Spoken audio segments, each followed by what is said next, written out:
Greetings, gamers, and welcome to the 157th live stream for the MisfitGamersStudios. I'm your host, Vortex, and this is D&D Discussions. Today we have a very, very unique review. Potentially showcase, potentially just a large learning session. We actually don't know. This is going to be very fascinating because by the name alone, we were all extremely excited. And then as it came to my desk today, it came with quite a warning that this may or may not work as our standard review. It may or may not work as our standard showcase, which are the two types of things that we've done in the past. So we're going to do our best and we're going to figure out what this is. And if anything, we will be able to give our feedback, our ideas, and be able to provide any guidance if this isn't really what it makes sense. I thought it was going to be a race. Kage thinks it might be a creature. It might be a subclass. We're going to get into it. We're going to find out because today we bring you the Tarrasqueborn by Cart. That's today. It might be a race. It might be a creature. We don't know. Hopefully Cart will get into chat and we'll find out. And your camera is all now. Oh, what rudeness. Oh, there we go. That's much better. Okay. Now we're here. Red Lego, what is up? Hello. Nice to see you. Let me get you those points, buddy. Bam. Red Lego Beast. 5 points. How's everyone doing? How is everyone? How was your weekend? How's your week started? I had today off, so no complaints whatsoever. Same. I'm lucky working for the school district now. I get the whole week off. Oh, really? Yes, the whole. How does that? Is it like a what kind of break is that? It's basically whenever the kids at school don't have to go to school, I also don't. What break are they having right now?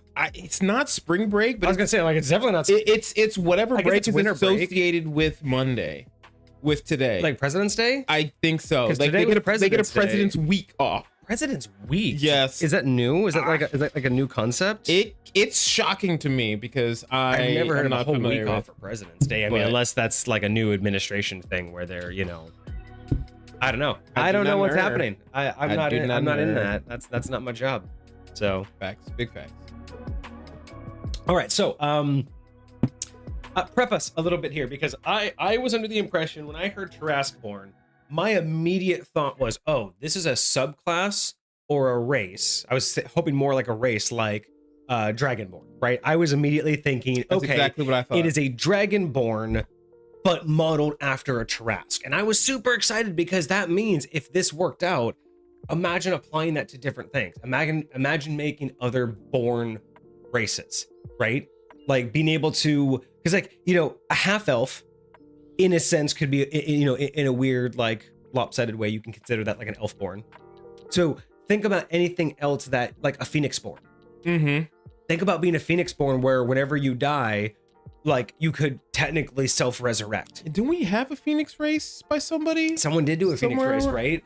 So I was so excited. I agree. So But you gave it a warning. You gave me a warning that said that might not be this. this is through putting this together, through creating this our version of this, it very much feels like we are talking about a singular creature that exists in a world. So that sounds more like a Tarrasque because that is a Tarrasque. A Tarrasque by lore is a monstrosity. It's a giant, one of the most, greatest creatures ever, basically second to, I think, dragons only. Sure. And by lore, at least as far as I know, Tarrasque have always ever only existed as a single unit. Like there's only ever Been one at a time. Tarrasque in any world, in any creation. The whole point is there's one. Usually exists at the center of the planet.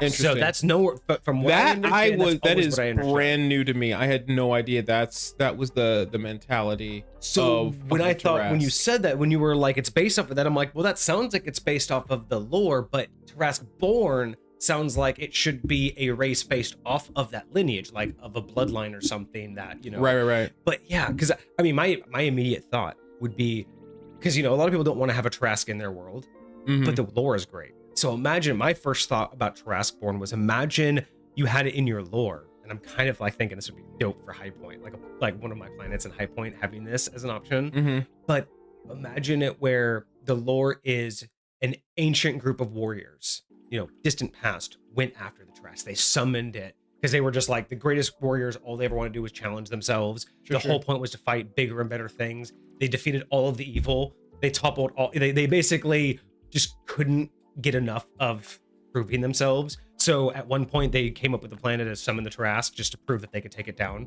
Sure. And they did.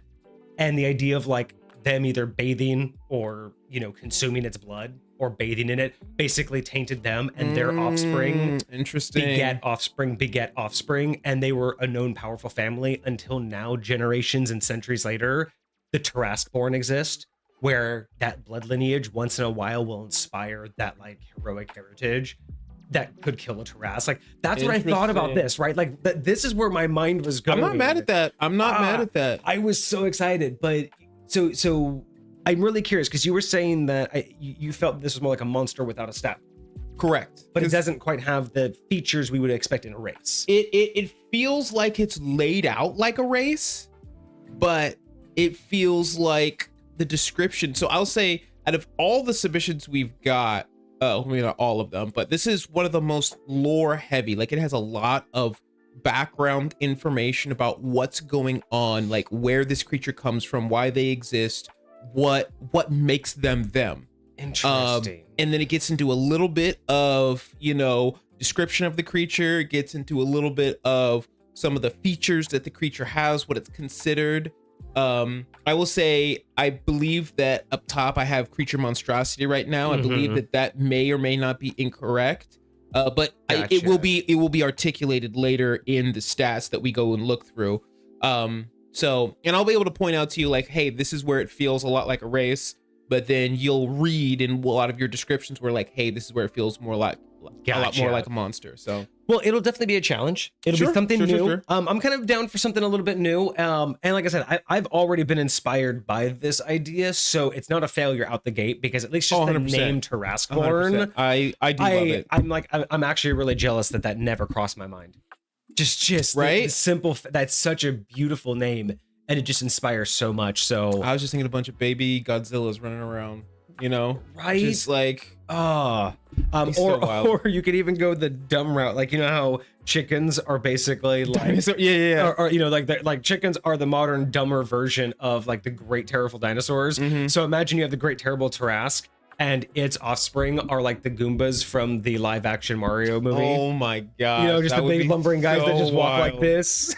So can you imagine like you finally come across the Tarrasqueborn? They're like the lore has all been feared. They're these creatures that could bite your head off, but then they're just like the giant Goombas that are just like that would be hilarious.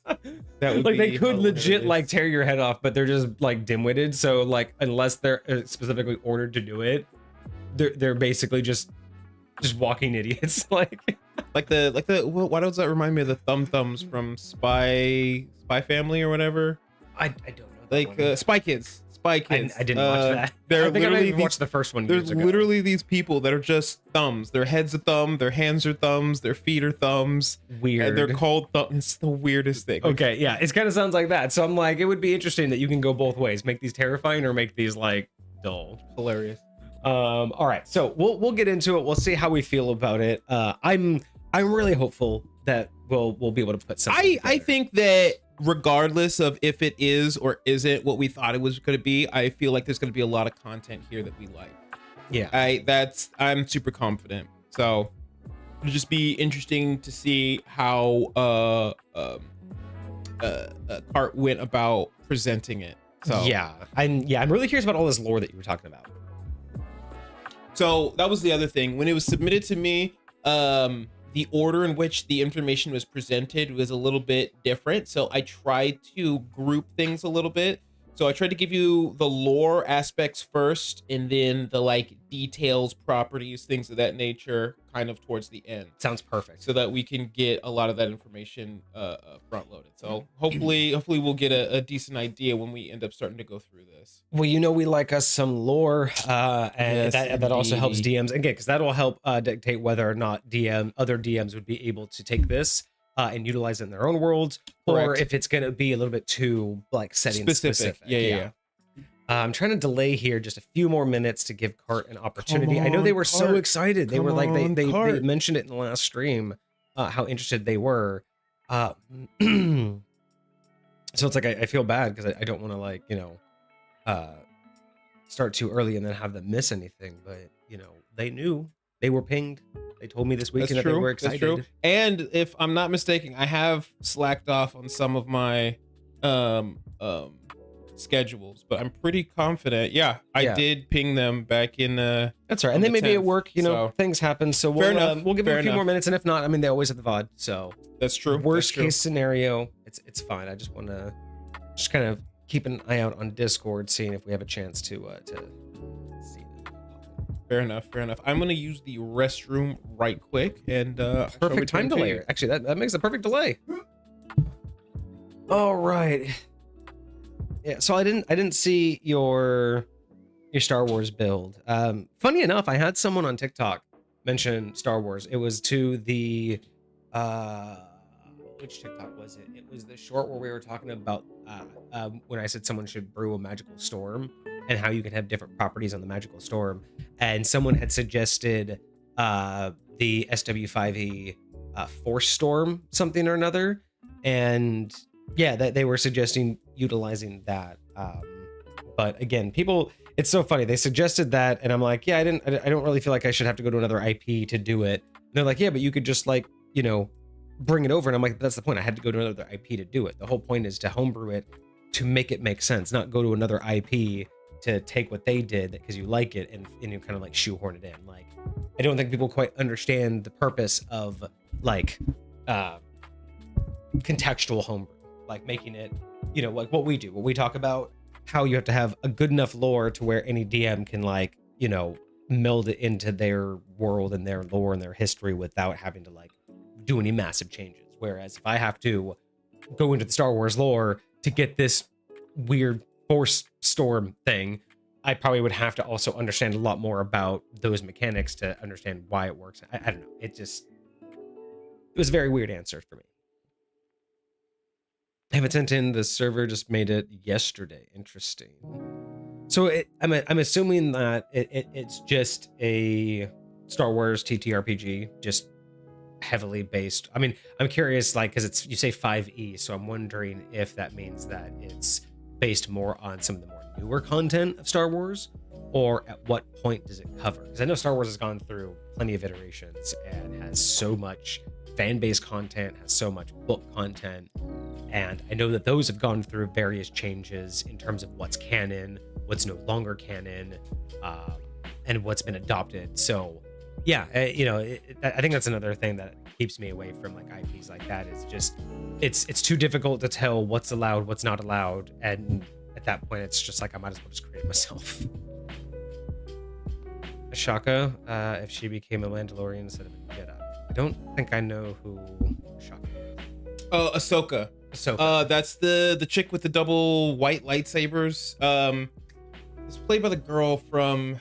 There was that. Is that one of the recent movies? It's a recent little series, like a little mini series. Oh, then I have absolutely no idea. Disney. Yeah. Yeah, I've absolutely no idea then. I swear, if you've ever seen Clone Wars, it's Anakin's apprentice.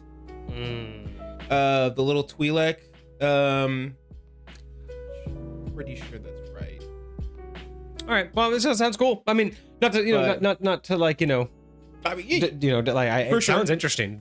Sounds very, very interesting. I mean, Star Wars has always had a good visual and a thematics. Yes. So agreed. I could absolutely see that working for an amazing tabletop. I think the problem is just power balancing, because even the movies have a hard time justifying power balancing. So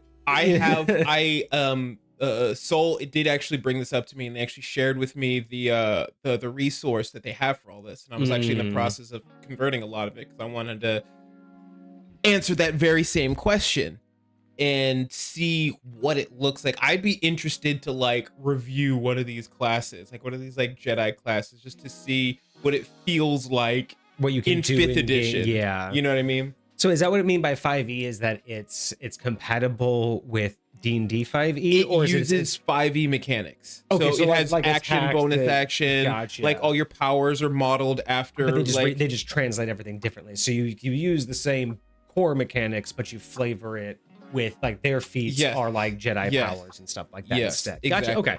Okay, that makes a lot more sense. I like that, as long as it really fleshes everything. So how new is the information in terms of like what they're pulling from? None of it's all 2014.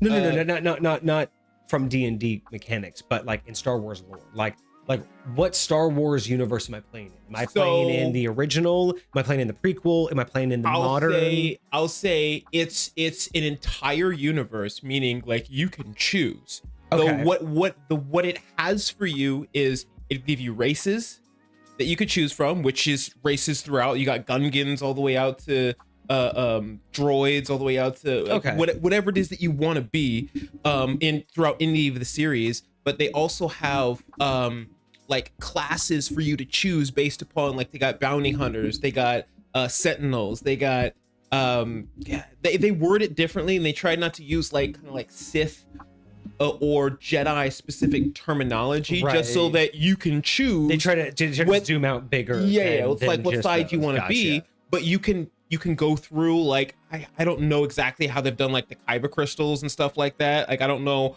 how they've gone about like creating lightsabers and things of that nature and specific weapons. Like, I think that would be really cool if they got that detailed into it. But as far as I know, it's just a basic like, hey, you can have these things, here's the kind of layout you can choose, and however in depth you want to go into what storyline you're using is up to you.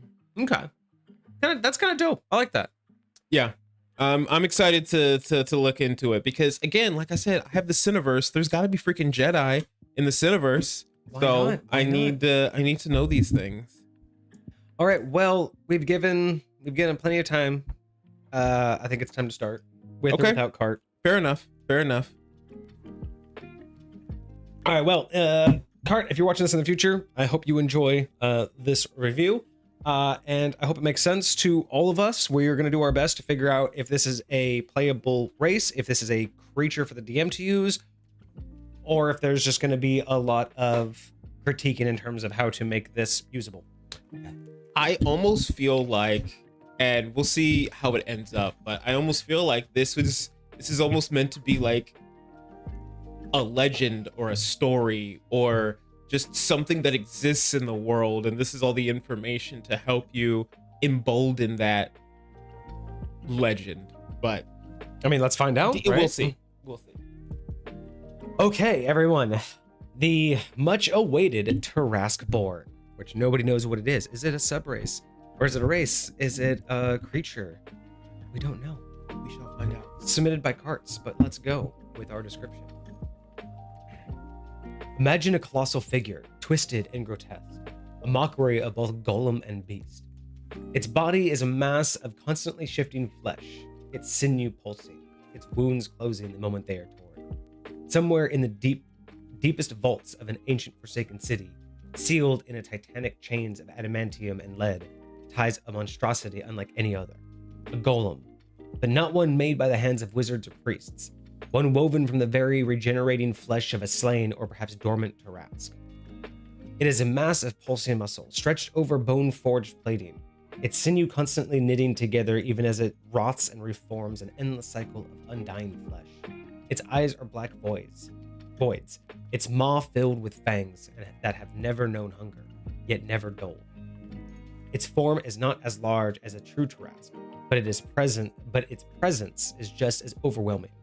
It does not live, it does not sleep, it simply exists. Okay, so now I completely understand what we're dealing with here. So, Okay. this does sound absolutely like a monstrosity. Like, this sounds like it knows what a Tarrasque is, right? Mm-hmm. It knows that there's a Tarrasque. This is people fucking with the Tarrasque and trying to create their own. Okay. So you mentioned something earlier, spoiler alert, about a construct. Yes.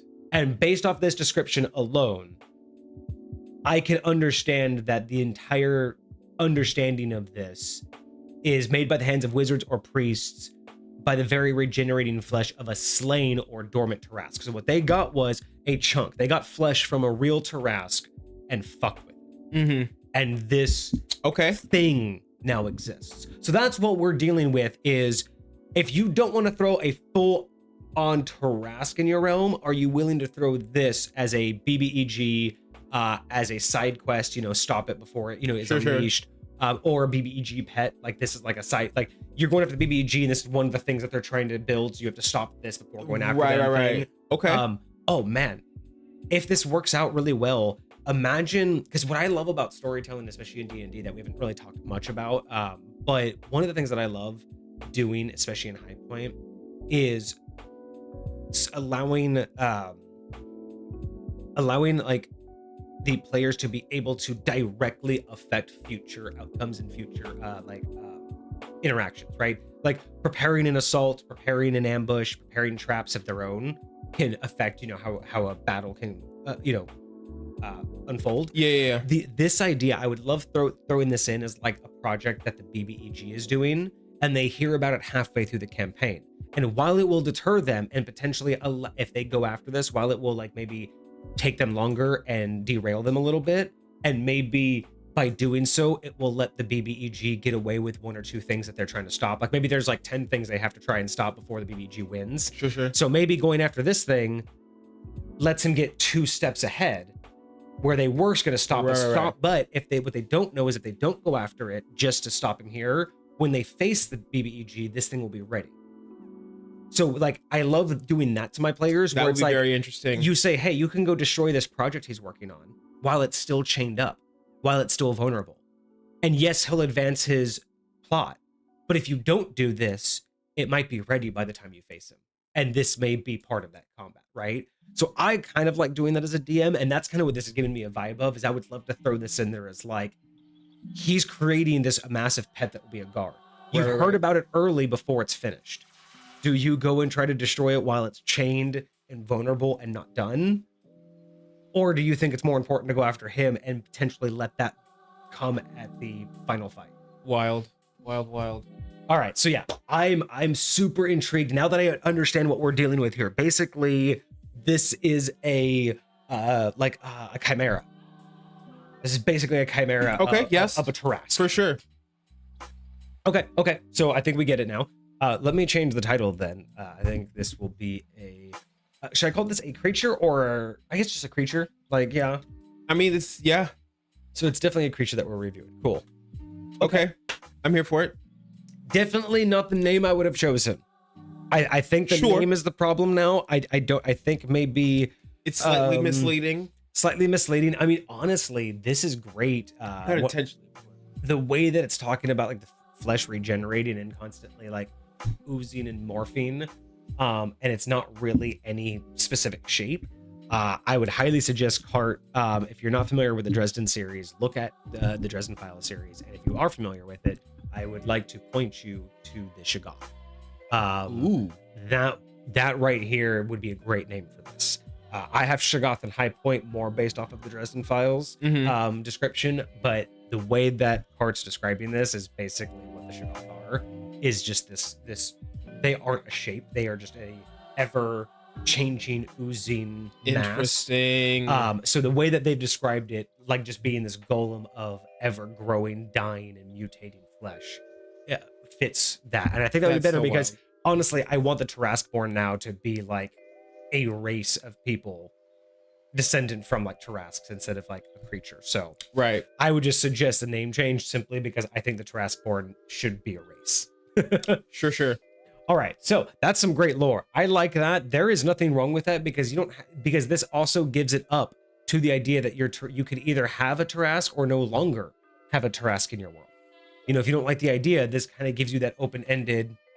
It's just a piece of it, right? Sure. You don't have to have the real thing anymore if you want just this. Then. Exactly. All right. So the Tarrasqueborn's nature. The mad genius who conceived of this creation, perhaps an archmage, a forgotten god, or something far worse, knew one simple truth. A Tarrasque cannot be slain, only halted. But what if it could be used? Thus, using dark rituals, flesh harvested from the slumbering Tarrasque, a magic beyond mortal grasp, they wove this abomination into existence. But unlike a true Tarrasque, the Tarrasqueborn is not driven by hunger or destruction. It simply obeys. If controlled, it is the ultimate weapon, a living siege engine, a guardian no force can overcome, an abomination immune to time and decay. If freed, it is uncertain. It may stand motionless for centuries, awaiting a command from a master long dead, or it may simply wander, a soulless nightmare walking the world without will or reason.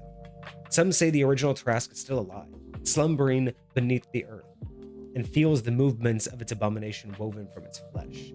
If it were to awaken, it would recognize its false offspring, or seek to or if it were to awaken, would it recognize its false offspring, or seek to erase it? Others believe the Tarrasqueborn has no true will of its own, that it is merely a conduit, a husk for something else that has not yet opened its eyes. There is one place where it is said a second Tarrasqueborn was nearly made, but before it could be completed, its creators vanished overnight. Some mad scholars whisper of a ritual that could merge the Tarrasqueborn with the real Tarrasque, creating something even greater, a perfect entity, neither beast nor construct, but a true immortal god of destruction. Fascinating, very fascinating, good amount of lore here. I'm really liking what this is. Honestly, though, I'm kind of, I don't know if this is just me or if there's any relation, but I'm getting massive DBZ vibes. Because the idea of something created by something else, but when absorbed with the original source, it gets more powerful. I'm thinking Cell and Boo. Like, you remember how they worked, right? They were created, they were androids created, but if they absorbed the things they were created from, they got more powerful. And if Boo and Cell ever, like Like, I'm just thinking of like the power levels, right? The whole concept is if the thing that got created later absorbed the thing that got created first, it would just get more powerful. So I'm getting those kind of vibes right now. So I'm liking this. I love this idea of it kind of just is. It just is. It's not a creature, right? It wasn't. It is. You literally took and. So imagine it's like imagine taking like, you know, a cancer cell and just letting it grow in a petri dish. You know what I mean? It's not the person. It has nothing to do with the person. All it knows is to grow. That's kind of what I feel like this is. All it can do things. It can enact things, but it doesn't have like, it's almost like a computer or an AI, right? Without instruction, it will never do. It just is. It doesn't need to eat. It doesn't need to live. It doesn't need to move. It doesn't need to sleep. It's a living construct. It's quite literally the perfect description of a living construct. It has no force, no will, no brain, no thought. That's wild. It just has energy. It just is. It just exists until it's a tool, right? Yeah. It's a tool on a work shelf until it is. That's fascinating. Okay. So far there's not really much that we can we can critique. I'm liking the lore though. The idea that it's from a piece of a Tarrasque, the fact that it's just this kind of like ungodly magic, I'm great with. It's yeah, no, I really kind of like this. Again, there's so many things a DM could do with this, you know, dependent upon how you want to present this to the party. You know, finding one and having them choose whether to try and destroy it, leave it alone, lock it away, use it themselves. Like, fascinating idea. That would be absolutely wild. I do like the idea that they mentioned like what happens if the Tarrasque actually woke up and found it. Oh, it was like, would I accept this as my like child and try and protect it and teach it, or am I like, nah, bro, there can only be one. It's Highlander style. That's crazy. So to conclude, the Tarrasqueborn is not just a monster. It is a story waiting to unfold, a relic of mad ambition, a testament to what should never be done, and a seed of catastrophe waiting to bloom. The question is not how to kill it. The question is who will find it first, and what will they do with it? That's the only thing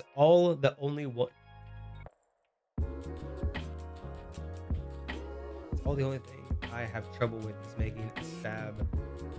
Locksmiths can never find the right balance of damage of their abilities. Oh, okay. So the only thing they have trouble with is the stat blocks. I think that's what that's supposed to be. The stat blocks. Oh, okay. So that was a comment, I think, to us that stat blocks were difficult, which is why they probably don't have stat blocks. Got you. Okay. So okay, fair enough. All right. So basically, what we have here is we have a monstrosity. We have a creature that is not a creature. It is a thing. It is a living construct, living thing that is currently locked away, was created at one point, and is literally just waiting to be unlocked, but no one knows what will happen once it's unlocked. Does it already have orders? Is it waiting for somebody else? Can it be retaken over? But it can't be destroyed. So the idea is if you find it, how do you prevent anyone else from finding it? So layers here. There's definitely layers. This is definitely much more of a moral, ethical, time bomb kind of like these are all different ways you can do a puzzle, right? You can do a moral puzzle with it, an ethical puzzle with it.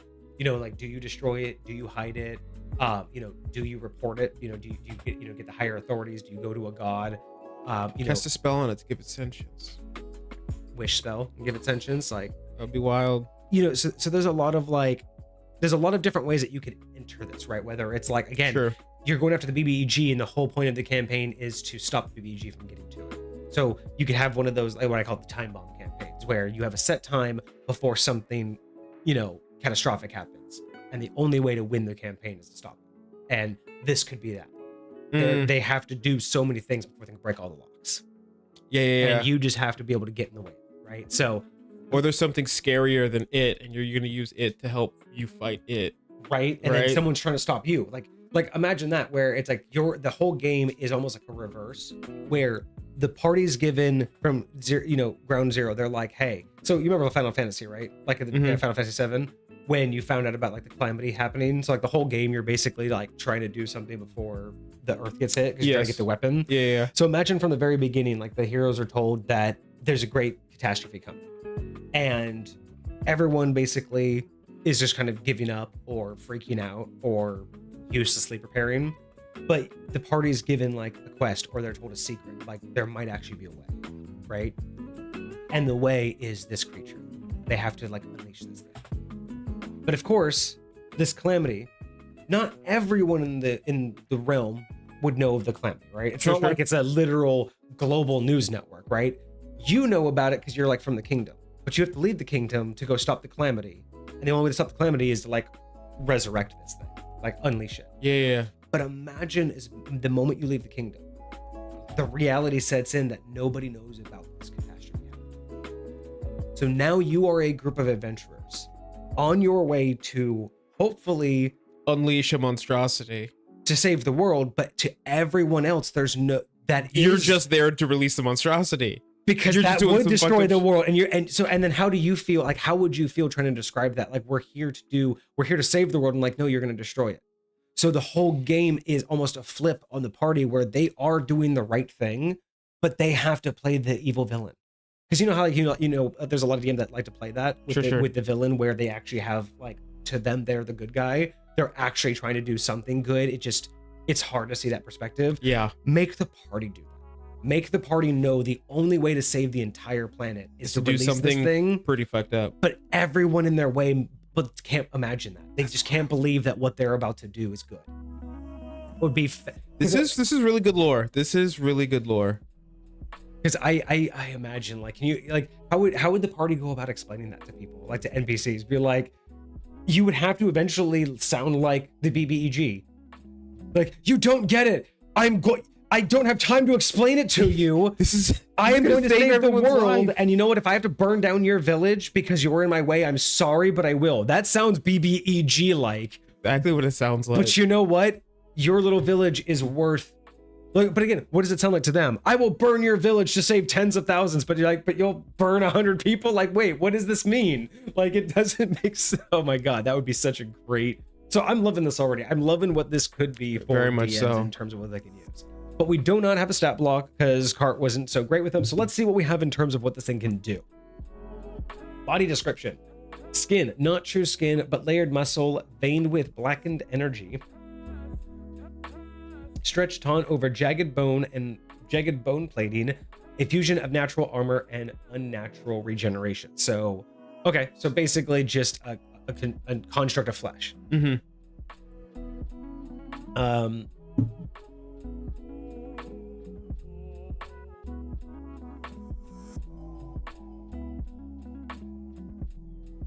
I think you're all's food. Head. A distorted skull reminiscent of the Tarrasqueborn's monstrous visage, yet lacking true identity, as if its form is still struggling to define itself. Its eye sockets are hollow voids, yet they see everything. Mouth. A jaw unhinged, filled with fangs that never dull, yet it does not hunger. It simply erases that which it devours. Arms and claws, no longer than they should be, ending in razor-edged talons, built not for precision, but for tearing through reality itself.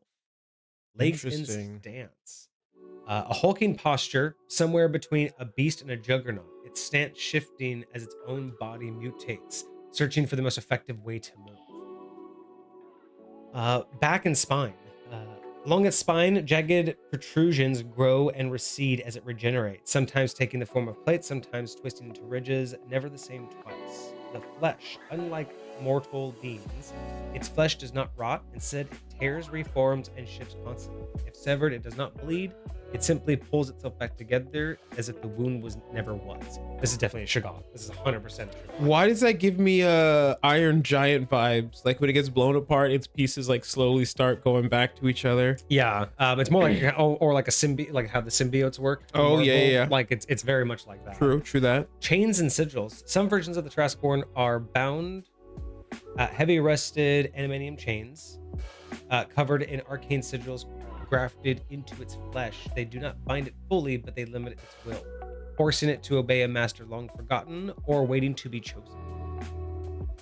Okay, so properties. So anything there that I mean, it's definitely a unique encounter for sure if you were going to try to fight it, but obviously if it doesn't die, it's definitely more of you're gonna have to like banish it, Like figure out or- what you're gonna try and do with it, like send it to the astral plane or something like that.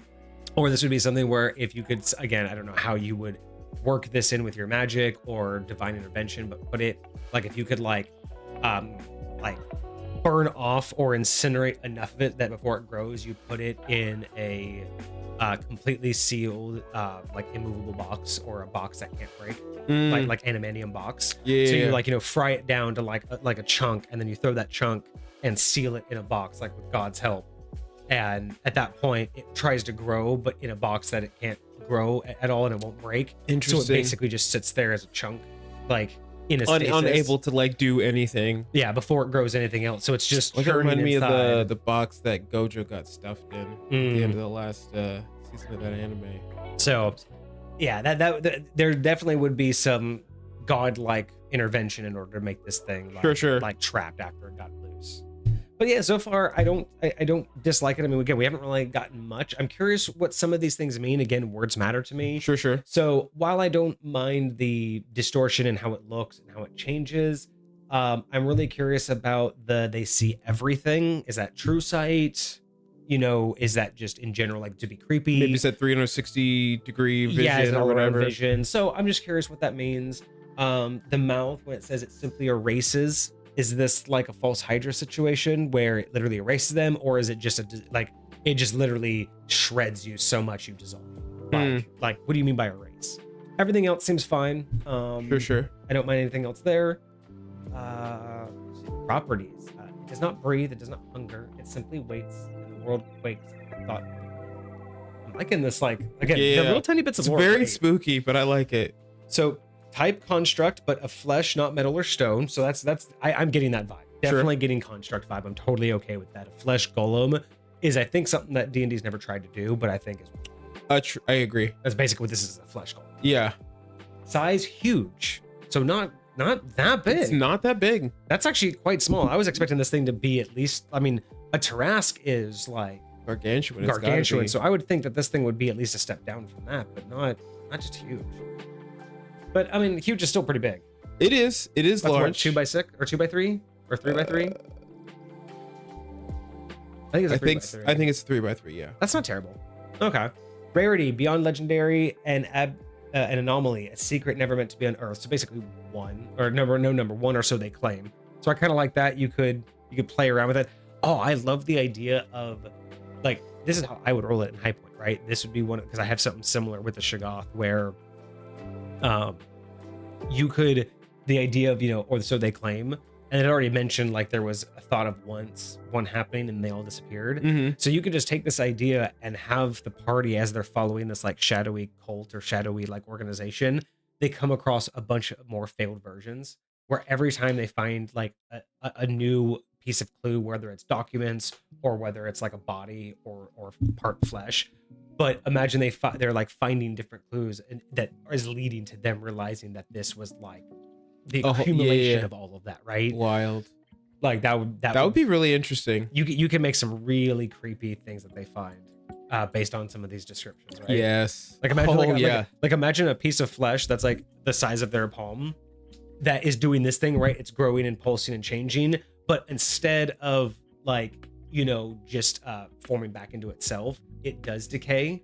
So it kind of tries to grow bigger than your hand, but then the outer like flesh literally decays and then just falls down to the ground like just rotting So flesh. it never gets bigger than a certain point. So it's just this molding like flesh mass that's just never bigger than your hand, just constantly shredding. I would almost totally like be snake down to give them like failed portions of these things as like loot for them to like turn into like weapons or armor or right. stuff like that. Like Imagine would be- that the flesh that like, again, if it's like a snake skin, imagine that's like a material component now that they could do, or Right. that could be turned into something. So they sell it to a shopkeep that's like, hey, I could use that as a material. I'll give you 1,000 gold for something that gives me infinite material. You know what I mean? Like, Yep. I'd be down. Again, we talked about this too, where giving creatures really specific types of loot. Like, Yes. I kind of like that idea. Very much so. So abilities and traits. Titanic flesh. The Tarrasqueborn's body regenerates constantly. Any wounds heal within moments unless inflicted by adamantium weapons, divine magic, or anti-magic fields. Even if torn apart, its severed pieces crawl back together, reshaping in minutes. So yeah, this is definitely very much like a Shoggoth. You gotta just constantly be hacking at it. And even then, it's just a matter of time. Yeah. It's not even.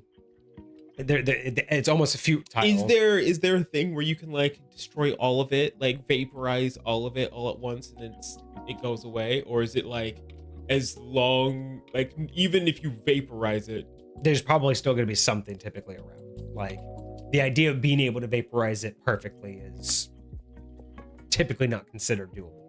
Interesting. Just because there's so much of it. It's just, it's an unruly mass that you'd have to like completely centralize, and if you miss one tiny piece, it doesn't matter. But yeah, I'm curious if that. I know you can hurt it. You can kind of hurt it, but it will always just grow back so quickly. It's kind of like Deadpool. Like technically, if you could vaporize every last atom, probably, but doing so, still kind of difficult. Yeah. But I do like that animating weapons, divine weapons, and any magic field. I do like that there is that. Yeah. So that's really nice. Endless motion. The Tarrasque never tires, sleeps, never falters. It does not feel pain or exhaustion, and unless directly stopped, it will walk forever. So it is just a pure energy. It is just a never-ending machine. The Energizer Bunny.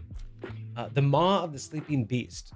Though not as world-ending as the true Tarrasque, its bite still ignores resistances, and flesh devoured is never seen again, not even resurrected. So that's the erasing to where.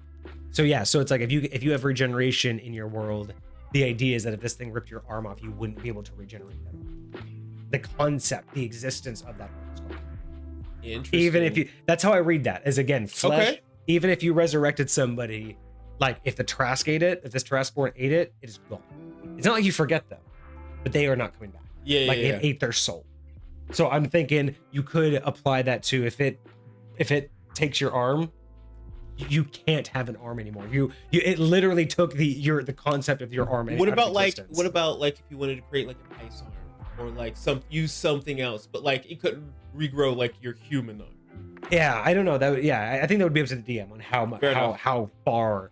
That's crazy. That's just crazy. That's I do like that. Yeah. Like it's gone. And the chainbound curse. If sealed properly, the Tarrasqueborn can be imprisoned. Its will bound to a master's voice. However, if those seals are ever weakened, it may choose its own master or reject all control entirely. So that's the first contradiction. Because so far, it being mindless and willless and only needing a master, the fact that if the chains are weakened, at some point it can just choose a new master doesn't make much sense. Like, I feel like that could be that could just be reworded to where, if after a certain amount of time it doesn't receive an order, a new master can attempt to take control. I feel like it might be trying to articulate like a weak master. And so like if you're not strong enough to control a beast of this ferocity, of this magnitude, then it won't allow itself to be controlled by you. Like maybe that's the only thing I can think of. Yeah, I don't know. I feel like, because it's also talking about the chainbound curse, which doesn't really feel like it hasn't, the chains don't really have anything to do with it itself, right? That's what we did to it, not maybe the strength of the chains is what allows it to break free. And so like that's what it means. But if it's weakened, like if you're not strong enough to like maintain the like, you might be able to get it to listen to you once, but holding on to control on this thing for like a significant period of time, I don't know. Yeah, and I just, maybe in terms of for more consistency purposes, I wouldn't mind this reworded a little bit. I don't disagree. Even if it's just after if the creature does not receive an order or is not in the presence of his master for a random number of a significant period of time, a D100 years. Mm-hmm. So you can even just say just roll a D100. And if it doesn't see his, doesn't get an order or feel the presence of his master within that D100 years, a new master can attempt a check, like a DC check or something, to become its new master. And maybe it's like charisma based. Maybe you just have to come in and it has to vibe with you. But it's like, I haven't heard my master in forever. I'll listen to you. Because again, it has no will of its own. It doesn't have a choice. But the idea is it's a construct. So it's waiting for the closest thing to its master, right? Sure. Which is a vibe. It could be an alignment. You could say it requires something of the similar alignment to its previous master, or it requires the bloodline. Maybe you could just make an argument that I'm the bloodline of its last master, so it'll obey me. Maybe all you have to do is, because it's the presence of its master, maybe you just have to have a trinket or something that resonates with the power of its master, and then you can control it, right? There's so many things as a DM you could interpret that, Right. but I feel like giving it the power to just choose not to listen or to change is the only thing that doesn't feel like it made sense with everything else so far. No, I do agree, especially with how it was initially described as being so, like you said, willless. It literally just does what it does. It does what it's supposed to. It does what it's told to do. Yeah, but I like the idea of a check being able to, because if it's like, because that's kind of like saying that, at any point, it could just stop listening to its master midway through, which just kind of makes it less appealing. But being able to say after so long, like if you literally could split it away from its master, like, yes, it's devastating. You roll the 1d100, and if you get 50 and you can like kill its master, imagine that you now know you have to wait 50 years before you can attempt to take control. So whatever the last order it was given, that's the devastation of it, right? Is it's still a walking monstrosity. It's still a walking tank. And that's the whole point of the curse, right? Or the chains, is if you can take out its current master and then chain it up, you roll the D100, and that's how long you have to chain it up before it'll listen to somebody else. So that could be the cycle of why you have it locked up. Is it's not locked up because it's dangerous. It's locked up because it's still running its last orders. And its last orders could be walk straight and eat everything in your path. And maybe it was originally positioned in front of, a kingdom. So the whole point was it was going to be a walking tank, right? But they locked it up, and centuries have gone by, or whatever, years have gone by, and it's no longer in that same spot. They've moved it around. But if ever released, it will do the one thing it's supposed to do and walk straight. So maybe it's been put underground to where if it's ever unleashed, it'll just walk into into rock or whatever. But like, they're waiting for that last order to go off. And then when that last order finally stops, somebody can come in and be like, hey, do we vibe? Nope. All right, next person. Hey, do we vibe? Yep. Okay, I have control over it. And then you could put a whole cult behind that. The cult's the one that is actually locking it up and waiting for the next rightful master. Interesting. Because they don't know how long it's going to take, right? But you roll the D100, sure. They're just sitting there for years on end, until suddenly one day someone's able to control it. And then, of course, the cult's like, you're our new leader. Right. Oh, man. I'm loving this idea. This is such a cool concept. Again, I very much do. I don't know which one I like more. I think I like this idea more now that we're thinking about it, but I still want to see a Tarrasqueborn like race. Yeah. And I still want this to have a different name. Okay. Like, even if this was a Tarrasque golem, or just calling it a flesh golem would be fine. Mm-hmm.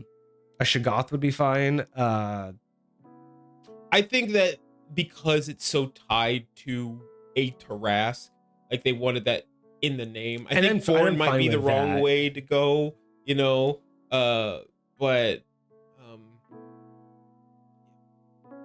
I don't know. Flesh of the Tarrasque. It could just be called Flesh of the Tarrasque.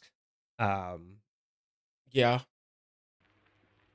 But yeah, I that's my only thing. No, I want Tarrasqueborn to still be a race. And then we also have the final ability is Fragments of the Primordial. If a piece of its flesh is taken and not destroyed, it continues to grow, attempting to form another of its kind. Whether or not such a thing could be fully created again is unknown. Legends and rumors. So while we know that if you split it into pieces, if within a certain distance, will try to form with its major pieces. But if you pull those pieces far enough apart, it will act on its own and begin to act as its own entity. That's fascinating. Recreate itself from the ground up. And then you can be wondering what happens if that thing does create its own entity, and then you bring the two together. Are they still considered two, or do they regrow together and now you have something twice as big? That's fascinating. Very interesting. That's fascinating. I think Tarrasqueborn as a race would be crazy. Yeah, so I'm that's why I'm like my biggest critique right now of this is change the name so we can do a Tarrasqueborn race. So we can have our actual. So that's all I'm gonna say. Wow. And then my only other mention so far is just the curse part, is just putting it more on like a timer or something, to make it to where it makes more sense why you have to chain it up until it can have a new master. That makes more sense than it having its own kind of will, even though it doesn't have a will of its own. And then where is that? That's it. All right. So it's very interesting. It's definitely, I see why it doesn't have any abilities. Like, it doesn't do anything, right? Like, it's dangerous enough because it can't be killed. It can only be controlled by one person. And if it does any damage, that thing's gone, right? So realistically speaking, like, it doesn't matter who's in control of it, and it doesn't matter what it can do. The simple fact that it's out of its chains means that it's absolutely devastating. Yeah. Right. Like it's really more of the threat than it is the thing itself. So it doesn't need like the ability to, like, who cares how fast it moves? Sure. If it's out of the chains, it doesn't matter how it could move like 1 mile an hour, or it could move at 90 feet in a turn. It doesn't matter. It's devastation, right? Like it's one of those things where I'm trying to think, would I be able to like add more stuff to it? But I don't. I think the power of this is in the idea of controlling it more than it's in the idea of using it, right? Like I think the entire power of this is in the threat of using it, not the act of using it. And I like that. I kind of like that. I kind of like that it has nothing to do with what happens when it's released. Like it shouldn't matter what happens after that point. Yeah. You figure out how to chain it back up again. You figure out how to stop it. You don't worry about fighting it. Exactly. And what doesn't matter what it does, because if you're in its path, all it's going to do is try to eat you. Like, doesn't matter how many attacks it gets, because it's a war of attrition. You're going to get tired.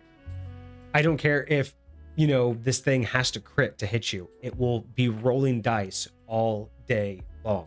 Eventually, you're going to have exhaustion in the middle of battle. Like, I'm pretty sure at some point characters will get exhaustion if the battle lasts too long. You know what I mean? Like, if you're going, 3 in-game hours of battle, I'm pretty sure DMs would start being like, you have 4 points of exhaustion. Like, hell yeah. So that's what I'm thinking in terms of that is this thing is it's all about the lore and the quest, and the story about how it affects the campaign is more interesting than how you would intro this into combat. And I think that's the deal. I think that's the goal. Okay. Right? Is let this affect the story, not the gaming session itself. Right. So it's great.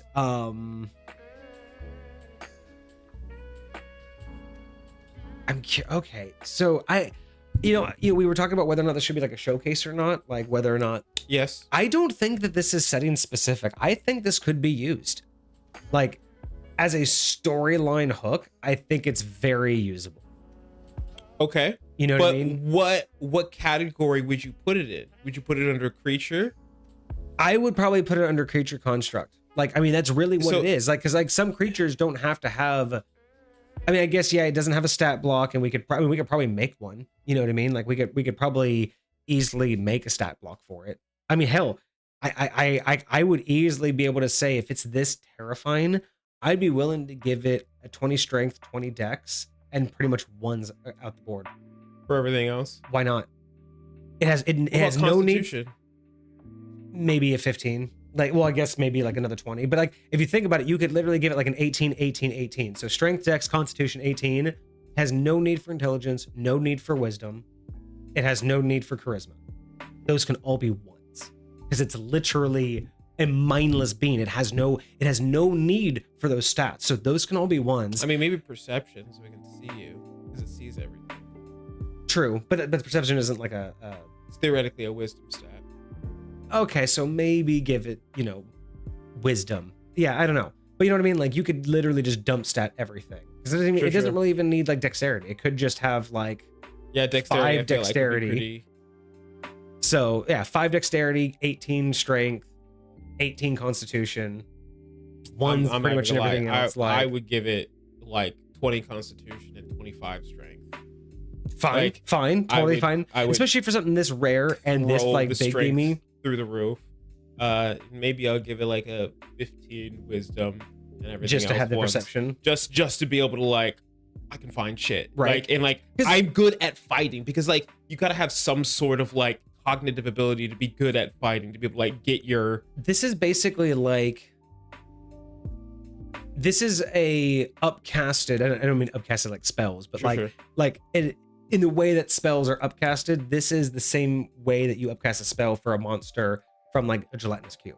Like if a gelatinous cube is like a level 5 or lower creature that you would randomly come across, this is the level 20 version of that gelatinous cube. Because realistically, they do the same thing. They're mindless, they don't do shit, they don't really have any powers, but they are fucking devastating if you don't know how to get around them. Yeah. And that's basically what this is if it's in your way, if you can't get around it, you're fucked. That's kind of what a gelatinous cube is. If you're in a dungeon and you get in the way of one, if you don't get around it, you're fucked. That's really all these two things are, is they basically operate the same way. So if you're looking for a stat block, take the gelatinous cube. What is the gelatinous cube stat block actually? I can look that up real quick. Gelatinous cube. Let's see what the stat block is for that. Because only a CR2? Wild. Because you could take this stat block and enhance it, right? So it's like this stat block has a 14 strength, so add 10, so you could have a 24 or a 25 strength. Dexterity of 3. Again, you can give it a dexterity of 6 because it's slightly bigger. Constitution 20. We can keep the constitution at that, or you can even bump that. Because again, you can technically give it a 40. It'd be ridiculous to do so. Sure. But just saying that it has a 40 constitution, the idea that it's literally, it can't be damaged. Yeah. I don't mind giving it a 40. Like literally just that is actually kind of wild. Like just that double would make a lot of sense. All of these, right? So double strength, you get 24 or you would get 28 strength if you doubled that. You'd get 6 dex, 40 constitution, 2 intelligence, 12 wisdom. There you go. And 2 charisma. If you just literally took gelatinous cube, doubled everything. I mean, hell, double all of these stats. Armor class, double it from, well, I mean, armor class would basically be like, doesn't matter what the armor class is, you can't damage it. But you could double the speed, make it 30 instead of 15 for the gelatinous cube because this thing's so big. You know what I mean? Like, just take the gelatinous cube, double all of those base stats, and I think that you have a stat block worthy of this Tarrasque creature, this Tarrasque golem. I'd be interested to see like the condition immunities and things of that nature. This has condition immunities of blinded, charmed, deafened, exhausted, frightened, prone. All of those, I think, for this Tarrasqueborn creature, I think all of those apply. I would agree. And then senses, prone, maybe it technically has feet that it's on, so maybe you could theoretically get prone. But it morphs and shifts its way, so once it goes prone, the legs could just grow straight from the ground. And it technically isn't prone anymore. That's fair enough. Kind of think of like Voldo in the sense that it can just, but at the same time, it's not just moving its arms. It literally can take this arm and then just regrow it down grow here. Out of any. So I would say prone does make sense. It could literally just regrow its legs. Senses, this one has blind sight and passive perception, so that makes more sense. Passive perception, I would hope, is a little bit bigger for this thing. I mean, you could double it again. Like again, just double all of those base stats. Blind sight, it says it's got just sockets and they can see everything, so blind sight kind of does follow along that. But I mean, you can even give it a modified blind sight that's also equivalent to true sight as well. I would feel like tremor sense would be more. Tremor sense makes total sense as well. Would make a little bit more sense than blind sight, but either way could work again, especially because of how you described it. So, and I think 60 feet is great. I don't think more than that's really necessary. Yeah, and I mean, again, unless you just really want this thing to just be uber in all ways possible. But yeah, I would say gelatinous cube would be a great way to go because I think this thing is cool. I think it has a great amount of lore. I think anybody can pick it up. I think it's easy to drop in anywhere. I do agree. I will have to say though, while it is a great idea, it gives me kind of the same vibes as a false hydra.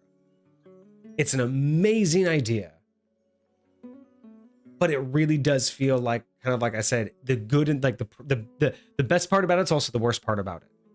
It's much more about the threat of using it than ever using it. This is the D&D equivalent of a nuke.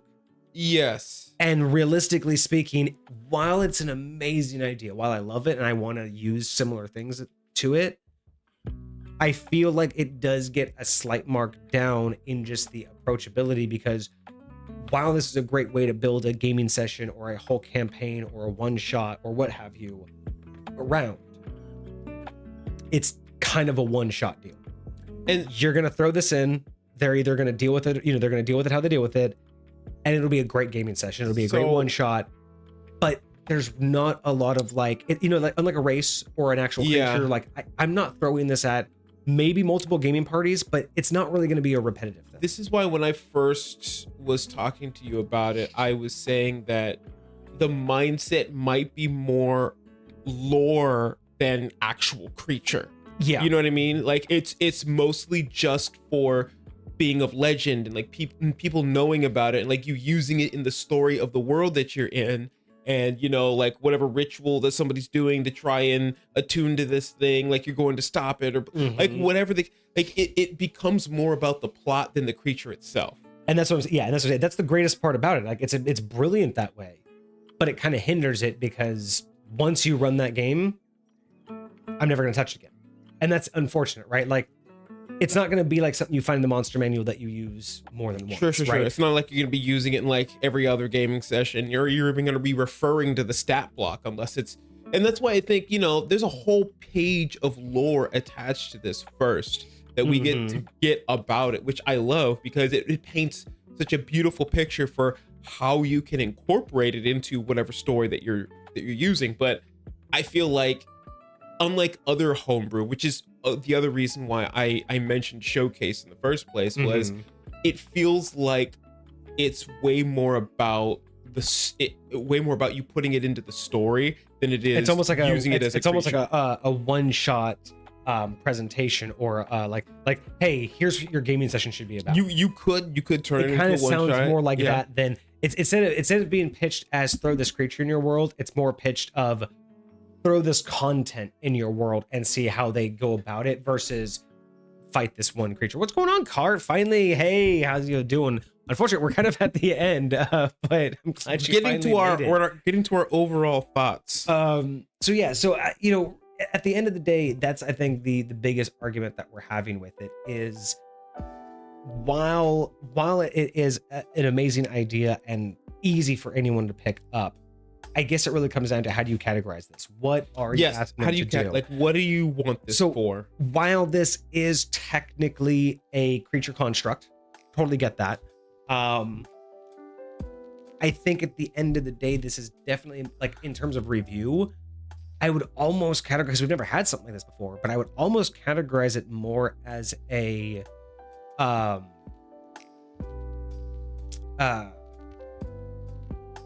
less of a creature and more like what we were just saying, a one-shot prep or a storyline or a campaign theme, right?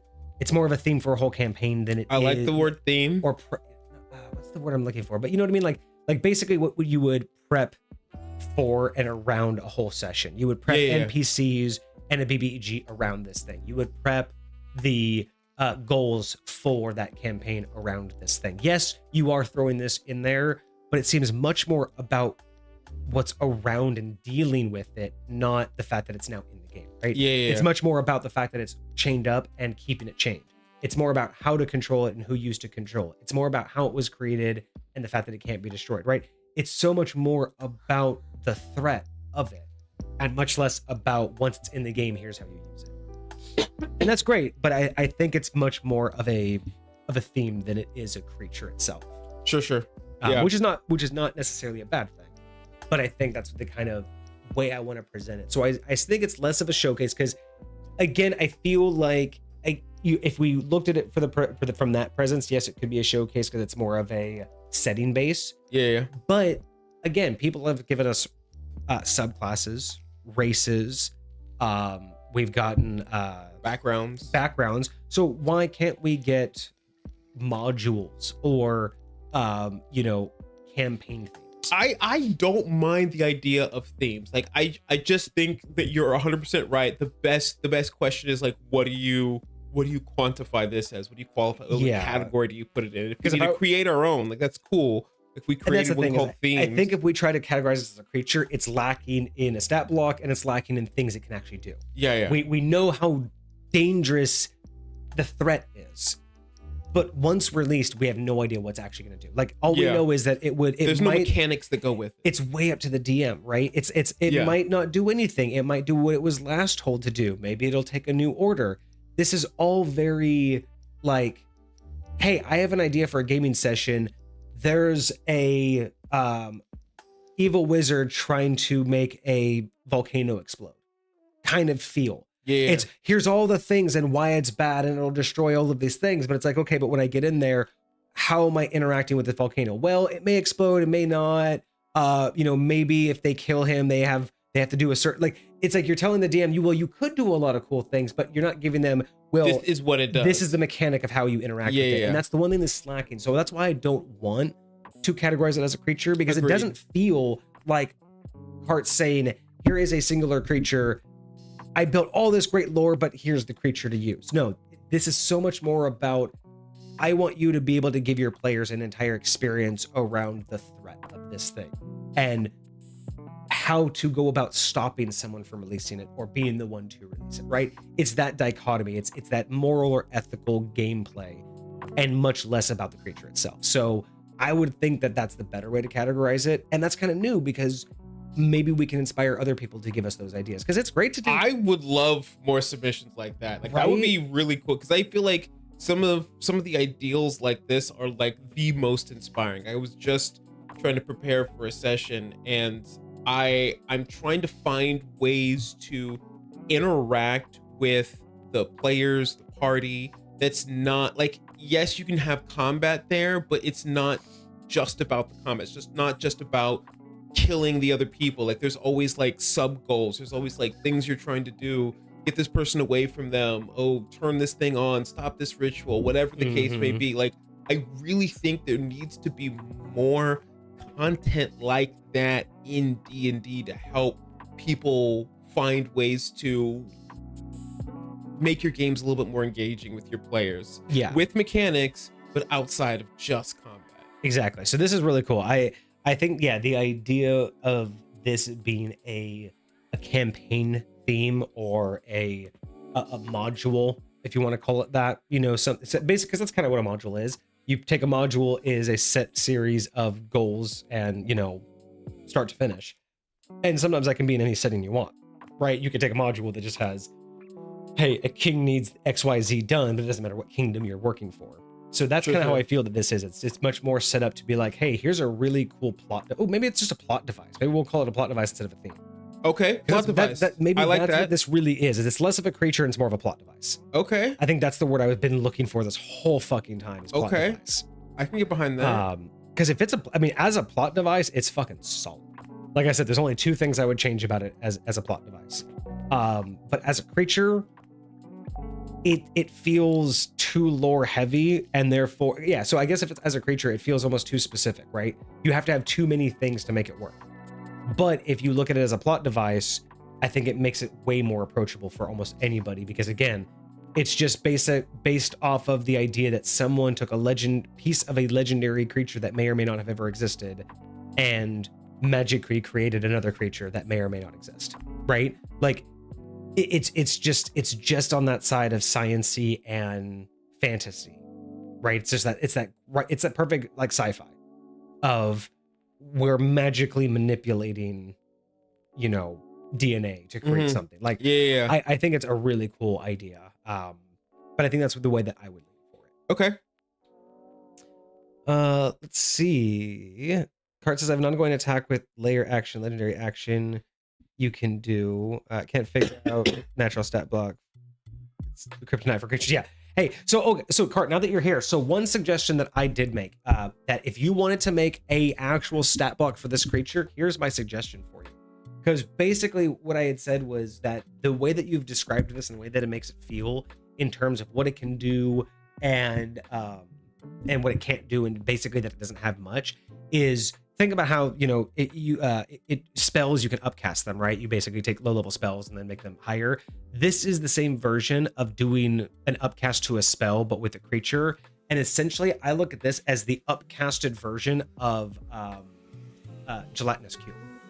Realistically, Gelatinous Cube is one of those low level encounters that primarily doesn't have any solution other than getting around it. The party, basically, if they come, if level 5 or lower comes across a gelatinous cube, which is a very good low level encounter, more often than not, the whole deal is getting around it and not dealing with it. And that's kind of what this thing feels like, right? If you're in its way, the whole deal is to get around it, not let it go through you. So what I suggested is bringing up gelatinous cube here. I would say take gelatinous cube and just double everything, and you'd probably have an amazing stat block. So just take like these base stats. So for the gelatinous cube with a strength of 14, give your Tarrasqueborn an 28. Just give it a massive. I mean, we already know that it's just a walking tank, right? Give it a 28. Give it a 6 dexterity, right? It's going to be moving and lumbering, so it's going to be a little bit more than just a giant gelatinous cube, but it's not going to be jumping around, and being crazy. Give it a 40 constitution. This thing doesn't bleed. It doesn't really take damage. It just regenerates instantly. A 40 constitution, while it sounds insane, kind of makes perfect sense. I feel like it fits super well. You can give it a 2 intelligence. Makes perfect sense. It's just smart enough to take orders, but not smart enough to ever think on its own, right? 2 intelligence makes perfect sense.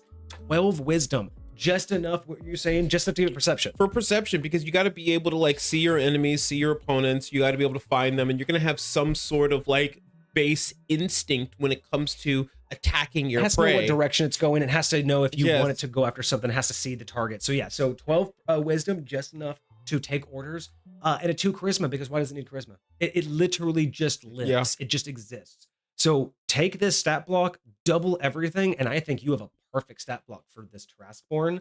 And then same thing, even the condition immunities, we agreed. The condition immunities of the gelatinous cube perfectly mimic what your Tarrasque would have, right? Can't be blinded because it basically is constantly regenerating and doesn't really have eyes anyway. Can't be charmed because it doesn't have a mind. Can't be deafened because it doesn't really have ears, it just senses the world. Can't be exhausted. You already say it in the thing that it will never stop moving. Actually, it can't be frightened, and it can't be knocked prone, because even if you knock it on its side, it can regrow its legs from the side straight down, and now it's on its legs again, right? For both of these, I think there's one more that should be added, and that's grapple. Perfect. Yes, you cannot grapple a gelatinous cube, and definitely not the Tarrasque, because again, it's just morphing and shifting around you. I'm 100% okay with that. Giving it blind sight makes more sense too, as just another ability, as a sense, because you already said that it sees everything. We weren't sure if that meant like true sight or if it was just enough. Kage also brought up tremor sense. Oh yeah, would have been absolutely great for the Tarrasqueborn. Yeah, so those are just some suggestions for your actual stat block. But yeah, as a creature, I feel like if it's just the creature and this is just a lot of cool lore, it needs more actionable things, like not things it can do, as in obviously it won't do anything, but it could use the stat block. But I mean, as in great lore. We know that it can erase things with its bite, but we would need a few more things as a creature. How many attacks per round does it get? Yeah. Does it have more than just of its bite? And I would love, as a creature, give me a list of commands that are known that it can take. Yeah. Right? Like, obviously, I can tell it to go somewhere. I can tell it to climb. I'm sure it can climb. I'm sure it can eat a target or go through a city. But, can I tell it to defend me? And will it just keep a perimeter? Can I tell it to act as an alarm? Can I tell it to attack at I just need a kind of a clear list of what, because otherwise, as it stands right now, it is purely environmental. And that's why I mean it's a plot device. It feels very environmental. It's more about the threat than the usage, and it's more about the world around it than it is it. I also think it'd be valuable to know how long it takes for it to regenerate, especially in combat, like how many rounds it does the instantaneous, so I'm assuming that the next round... it said within minutes. At some point in time, it was talking about it will reform itself within minutes. So if that's... I think that was when you sever chunks of it. So yeah, there would be... That's kind of what I'm talking about. So we need some Titan words, and then we need the distance on when it starts to... Once it's so far away, it starts to try and make itself. Yes. So as a creature, I think those would be great ways, even just in general, those would be great things to nail down. But Cart, since you're here, a few of the other really, there's only 2 major, as written, there's only 2 major changes. One, we both kind of suggest maybe doing a different name, mainly because we were really excited for an actual playable race called like a Dragonborn, but a Tarrasqueborn, where it's like a playable race that has blood descendants or something from Tarrasque. So Our suggestion is change the name just so we could reuse Tarrasqueborn for an actual playable race, because that's just too good of an idea to give up. Such a great name. But my only other real change too was down here. There was one small like inconsistencies. The lore was really consistent on this thing, had no will, no mind of its own. It only follows orders. But then down here it says if it's sealed properly, it can be imprisoned, only bound to a master's voice. But if the seals are weakened, it can choose a master or reject control. And that really kind of felt like it went against everything that we had built up with the whole mindlessness. So my only true change, as you've written it so far, is that this part, I wouldn't mind seeing it reworded to say something along the lines of, say, like a time frame, where my suggestion was, you know, if imprisoned or if sealed, or, you know, regardless of its of being in prison, right? But I would like an idea where maybe you could say here, you know, what did I say? If a set amount of time passes that the Tarrasqueborn has not received an order, or has felt the presence of its master, a new master can basically like make like a charisma check or something, and try to take command. And my idea was like roll a D100, so roll percentiles, and that's how many years. So if you roll a D100 and it's like 70 years, the Tarrasque will sit there dormant for waiting for its master for 70 years. But after that time, if no command and no presence has been felt, someone new can come in and try to take command. And I thought that was kind of cool, because that gives the DMs a lot of options on, like, you know, time frames, right? You could do the ticking time bomb campaign where, hey, you know, they found out that it's the time's coming up and these people are trying to take control of this thing that's soon to be awakened because it didn't have a new master. Right. Or, you know, you have a cult that started from the people who originally created it, to where the original master dies off, and so the cult comes together and has to trap it until the time frame passes by, and then they just send cult member after cult member to see who's the chosen one, and then they're the new member, the new master of the cult, until they die, and then you roll the d20, and then you know, however long later, the cult gets a new leader. So there's so many ways the DM could control that, and I feel like this, just the way it was written, feels like it kind of went from, it has no will of its own, it doesn't know anything, but it can also just choose not to listen to you. Yeah. It just really was like, wait, what? So I'd much rather this be more of a, if it hasn't had an order, or if it hasn't been around the presence of his master in so long, you can do something, make a check, be of the same alignment. There's a lot of limitations you could do, but to make it to where someone can then come along, and that's why it's so dangerous, right? It's trapped because it's waiting for its master, but it's also trapped because you don't want people to know that they can take it over later, right? So yeah, those were my real biggest ones. And then, like, as you've written it and everything there, everything else is great. I really love the lore. I love the idea of it. But when you came in, we were kind of basically debating on how do we categorize this? Because like we said, as a creature, without a stat block and without a clear list of what we can actually order it to do, it's very wishy-washy and almost too in the hands of the DM. But I even think, and weirdly enough, I think this works better as a plot device. That's where I was going to go with it next. Yeah, I agree. Is like, it's the lore itself is so great that I would much rather build an experience around this than care about awakening it and actively using it. I would much rather. I think the thing right before Cart came in, as I said, this is the D&D equivalent of a nuke. You don't actually care what it does. It's just the threat of it going on. You just want this thing to be, you want to either be the one to stop someone from waking it up, or you have to be the one to wake it up. It's supposed to never go up. Yeah.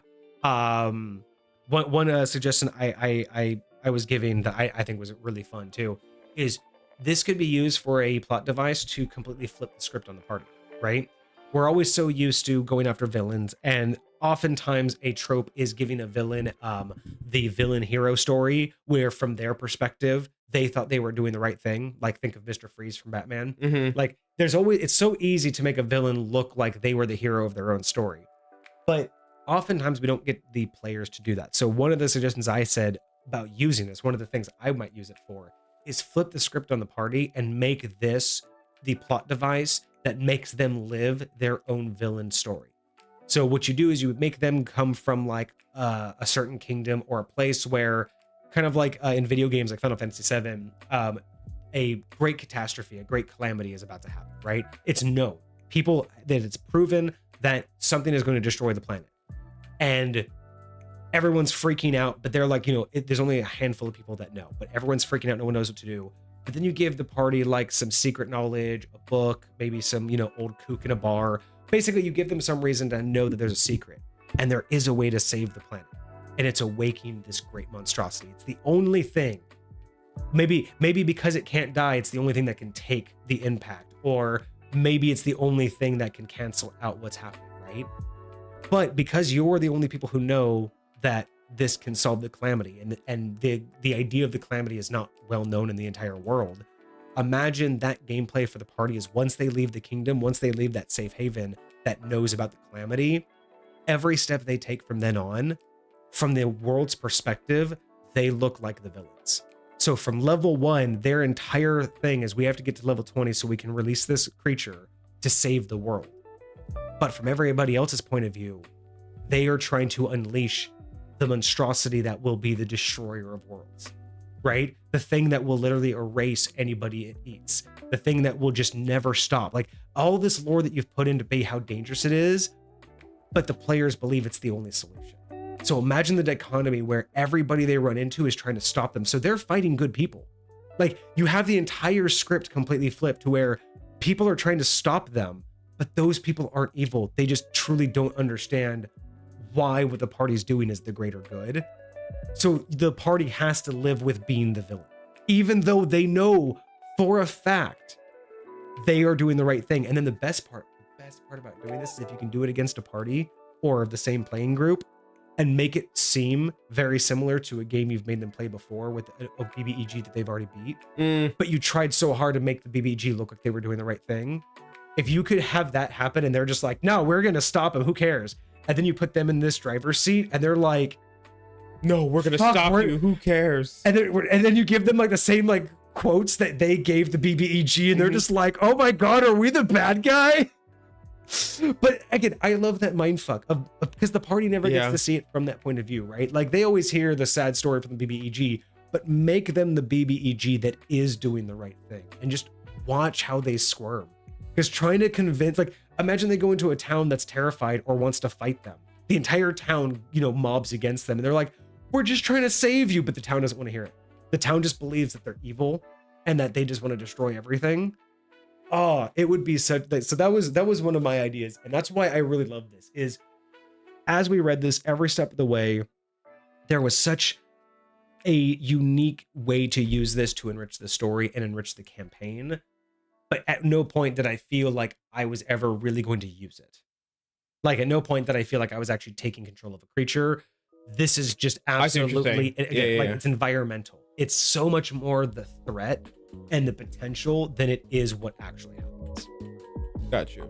So with that, as I said, the only things I would change are the name, because I really do think that I want, whether it's UCart or somebody out there, I want Tarrasqueborn race. I want a Tarrasqueborn similar to a Dragonborn, because again, one of the things I said is if we can make the Tarrasqueborn work, imagine how we can start to change like what races mean. I mean, imagine a Phoenixborn.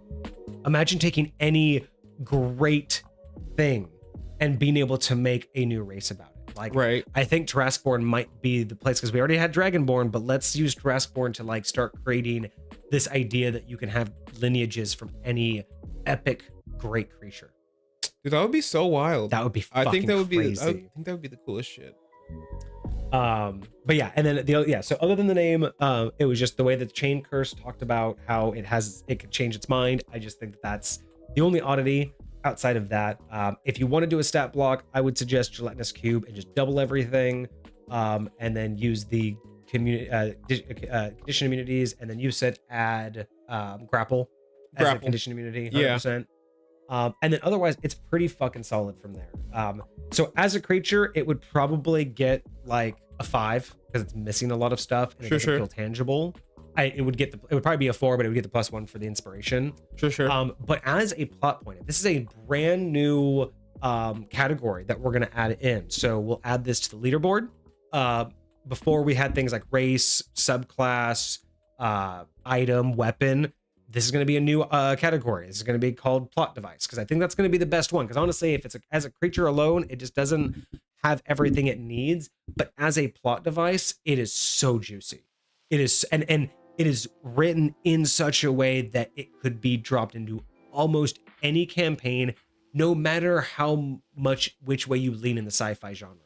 This literally could be leaned all the way into the semi-science and magic like tabletop games, or this could be full-on fantasy. Like, that's true. This is that perfect blend of sci-fi, because you're talking about its magic, but you're also talking about like scientific like, you know, cloning and stuff like that, right? So this could match so many different genres, you know what I mean?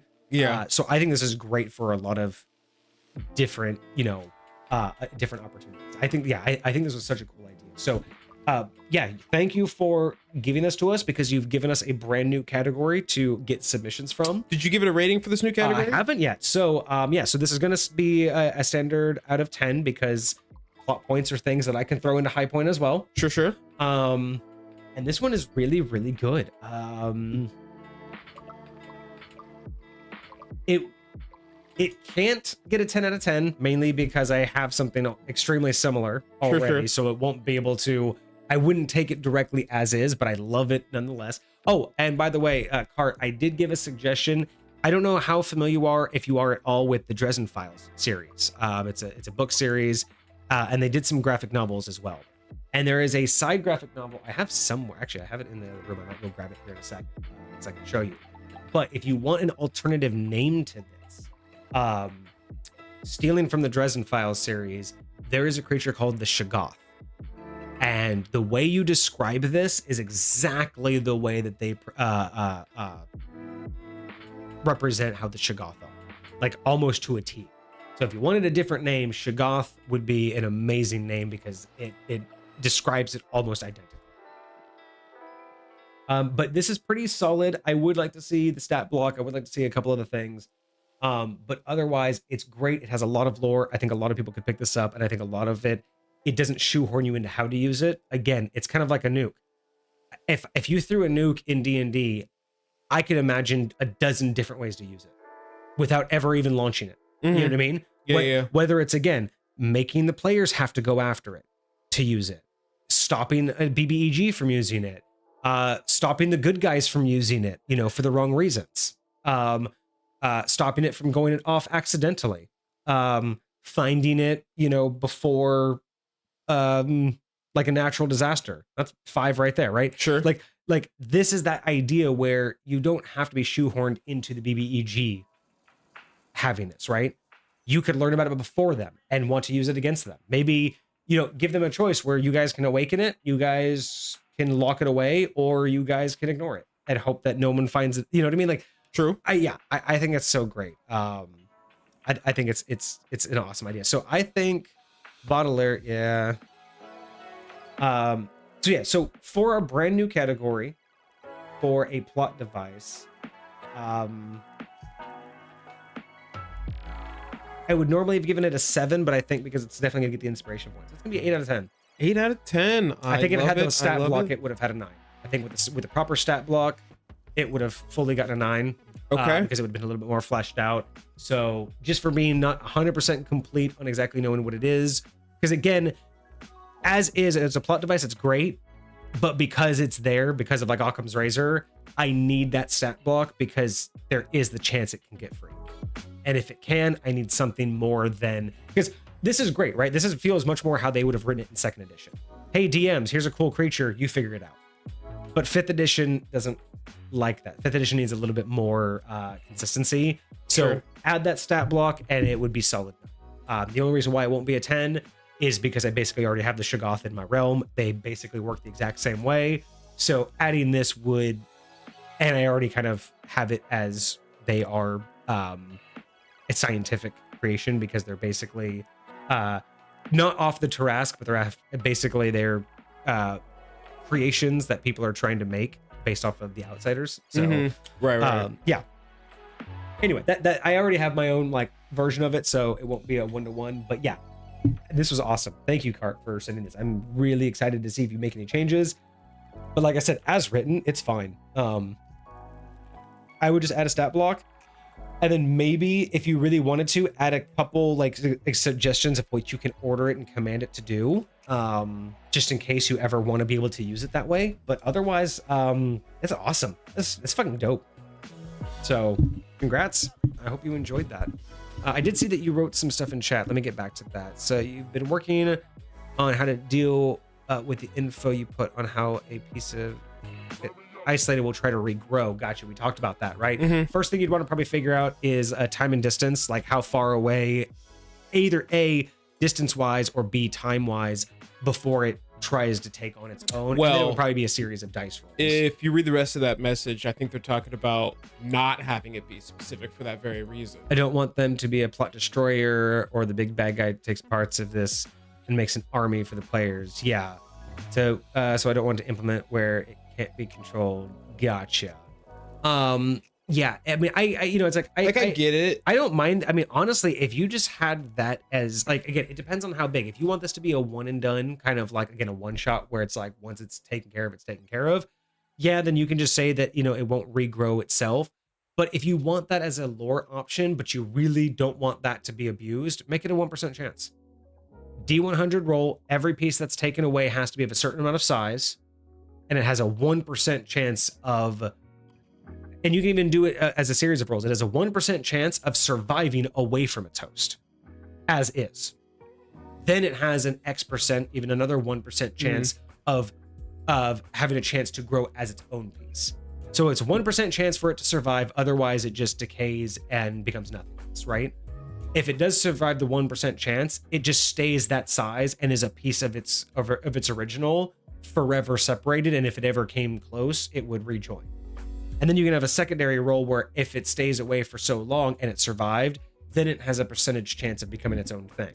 So again, that gives DMs an opportunity to say like, hey, the BBEG, while you killed this thing, you find out the BBEG is trying to grow an army. And he has X number of pieces. Yeah, X number of pieces. And it could be a time frame thing on whether or not they'll all, now that this thing is dead, he has to wait to see if any of these will become their own, right?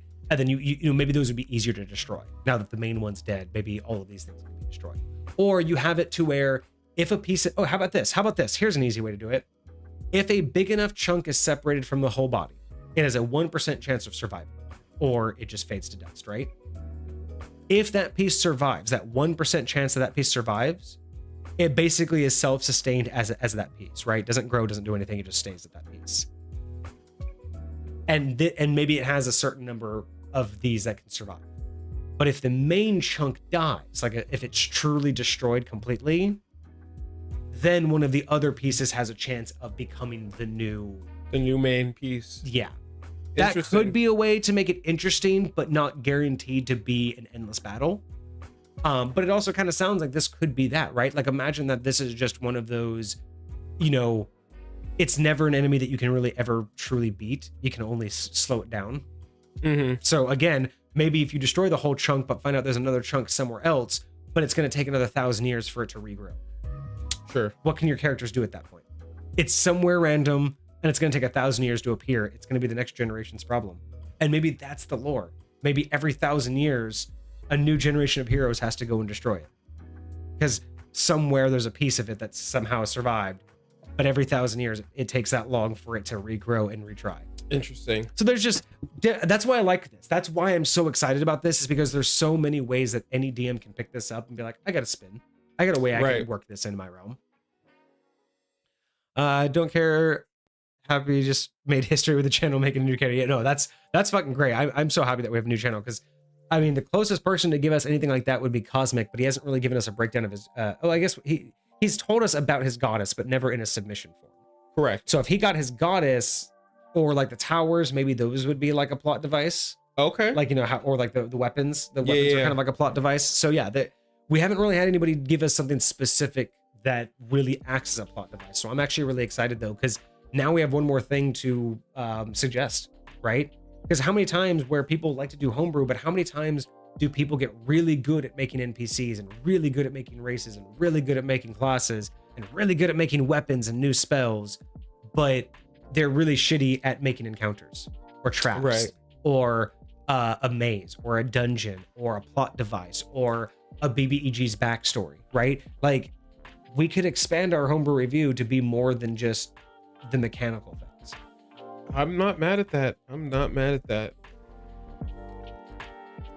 And Cart, just so you know, for anybody who else is new, so when it comes to reviews, once we do a review and we give a review and remember, or the review score, and remember the score is just a compatibility with my realm of High Point. It's not intended to be a value in terms of how good it is. Obviously, that's completely based on opinion and perception. So the value is just, again, the score is more of the compatibility of how likely I would be able or would likely be using it in High Point. But if you ever are interested, we want to do these to help you, get better, to give you ideas on how we would approach things, and whether or not you take our ideas and make changes, or whether or not our ideas help you just solidify in your own head that what you made is what you want it to do, right? Like, that's fine too.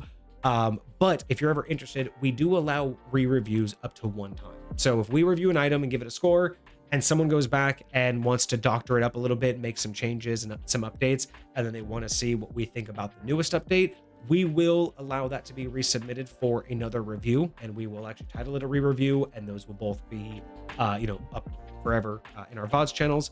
But that would be it. We only cut it off at at 1 re-review. Essentially, that's where we basically just say that we've given it as much of our thoughts as we can, and after that, we just highly suggest everyone playtest, because that's really the next step. Is, we don't want to feel responsible for building things, and we also don't want to take any of the creativity away from the authors. So we'll re-review it just to kind of give some more of our inspirations, but we like to cut it off there, just so it still remains the author's creation, if that makes sense. Definitely. But yeah, so hopefully that gave you some good ideas. Rewatch anything, obviously, on the VOD channel that we missed in the early stages, but most of it was just us just really drooling over how good that lore was. It was very juicy. It was very juicy. Pretty sure the first half hour was us just being like, "Oh my fucking god, that's so good." All right. It was good though. I like that. Very much so. All right, so that was Cart's first, right? So Yeah. their average is an 8. Yes, average is an 8. Score is an 8, average is an 8, not too bad. So what is next Monday's item? So that's what I'm looking at. There is theoretically a submission by Marty, but I believe that was a submission that they temporarily rescinded. Oh, okay. They said that they were going to make some changes to it and they want to like redo the way it's done. So Gotcha. I'm gonna let that go that direction, but I believe they have a different submission. I believe this is another race, another group of races actually. So we'll be getting one of these groups. Okay, like the sub races like we've seen before. Yeah, well, it's a one document that has many different races, but each race is an individual. They're not like sub races. Oh, okay, gotcha. Yeah, It's not like insectoids or anything. Correct, like correct. that. Yeah, it's not like a collection of them. Like there's a race called Descendant of Thor. Ooh, I'm down for that one. You want to do that one? Sure. Yeah, there's another one called Descendant of Odin. Oh, okay. And there's one called Aesir. That's actually kind of dope. Okay, we literally were just talking about doing more, like lineage based ones. I'm down for that. Oh, Descendant of Heimdall. Okay. Wild. Yeah, let's do one of those. Okay. So yeah, that'll be what we're up to next week. Then we didn't get to do last week. What were we supposed to do last Friday? We were talking about creating something on stream. It was I completely forgot what we were supposed to do. I'll have to look back over at the end of that episode when we were talking about it, but it was a cool idea. It was a cool idea. I feel like you went through one of your channels that has a bunch of ideas in it. But that's what I'm pulling up right now. I want to see, because I skipped it for Valentine's Day because I ended up doing a lot of cooking. Fair enough. Didn't want to bother too much. What were we talking about? Oh, I think we were just talking about just working on the things that we've talked about doing before, especially for like the ADMG, like our crit options, the class rally features, just literally doing like just Oh, I creating the swear things there that we've was talked a about. Was that not it? I swear it was like a not a class, but like it was something basically maybe it was based on pictures. Oh, the image item. Yeah. Right. Okay. I think it was that. Okay, so chat, yes, maybe that's what we wanted to do. I think we wanted to do that one as well. So maybe we'll do that one. Image to item. I will probably post something in Discord this week before Friday. Basically just a call to action for everybody who's going to be here on Friday. It's called Soul already has an image. Good. Yeah, we'll do a call to action in Discord. I'll have everybody who's going to be here for that episode get like, you know, 1 or 2 images each. Sure. And ready to send to us. And maybe I'll do like a temporary thread or something in the main chat and just let everybody post a picture, and then that's what we'll use for Friday. So give everyone like a week to post their own pictures of whether it's AI generated or you guys created or something. Just send us an image and we'll try to create that item live on stream with stat blocks and everything else based purely on what it looks like. So yeah, we'll do image to item this Friday and see how that goes. And also coming up, so this Friday will be image to item, and this Saturday is our community stream. Is that Sunday? It is this Saturday, the 22nd, is our community stream. Is it? It is. It's what we've had on the list for this whole time. Why did I think it was Sunday? I don't know. Nope. All right. Everything good? No, we're all right. We're all right. All right. Well, if you guys are interested, so Friday we will be doing image to item, and then Saturday we will be having our community stream, which we will be doing subletting subclasses, which we will take a subclass of a one primary class, and then we will turn it into another subclass of another primary class, based off the same lore and ideologies, just from the perspective of someone who, again, from the same background, just took it a different direction. First time we did this, we turned an Echo Knight into an Echo Assassin, so we went from fighter to rogue. And this time around, we are going to take the Rune Knight of the fighter class and turn it into a warlock. That's right. So we are going to figure out to that. how we are going to do that. I'm really excited. Where's the update on Hecate and I's challenge? They are waiting. Yes, I understand you're waiting. I think at this point, since we are probably not going to get our third party involved, okay, I am going to have to build it out myself. So we are hoping to get you a date. It will probably, I think the goal was always to get it done in March. I'm getting my March schedule done right now. Okay, I'm gonna be working on that myself.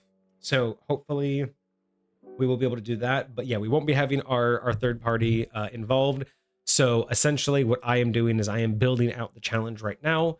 Not only am I building out how we are going to represent both of the builds that you guys did, but we're also going to be building out what I hope that I can do is build out some visuals for the stream as well, and build out a much better way that we're actually going to do this testing instead of just reading them out and doing like a regular review. I really want to have some fun with this. So it is just taking me some time. But once I get that done and get some of the visuals for actual like stream and everything that you guys can see, it will be really interesting. If we do it in March, I'm considering it late birthday gift to myself. That's fine. Again, I will try to do it as soon as we can. It's just we're trying to figure out our schedules for March, so when we can both do it. It may be on a weekend, it may be on a weekday. We're not really sure just yet. And I just really want to make sure that I have everything set up to do this. It's going to be the closest thing we've ever done to something that's scripted. So give me some time. I'm trying to make it worthwhile. Sure. But yeah, it is coming. Don't worry. Not going to forget about it. Just I want to make it worth it. I don't want to rush through it. You. I mean, hey, if it turns out to be something good, you know what I mean? Like, I want it to be represented in the best way it can be, so people will be interested in actually like trying to do it. Yeah. Because if it turns out like crap, no one's going to submit more. You know it's fair. I mean? It's fair. So yeah. So, but I think we're always getting better when it comes to stuff like this. We're trying to, but bear with me. We're working on it. So, stay tuned. Other than that, though, I think we are all set for tonight. That was pretty much all I had. Yeah. No, we did great. I think it went well. It's going to be a crazy week this week, so I don't mind ending a little bit early and getting a little bit of extra rest. I think you have food waiting for you anyway. Sure. So yeah, so we're gonna cut it there. So I hope everybody enjoyed that. Cart, thank you so much for showing up. I hope you enjoyed the part of the review that you got to see.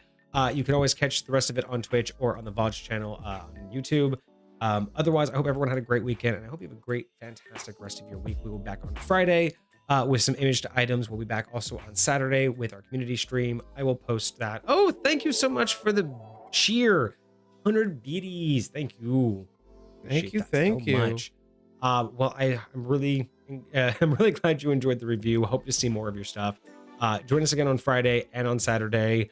And again on Monday. We'll be back with another review next Monday. Indeed. And depending on how crazy this week is for me and work, I may try to do some game streaming.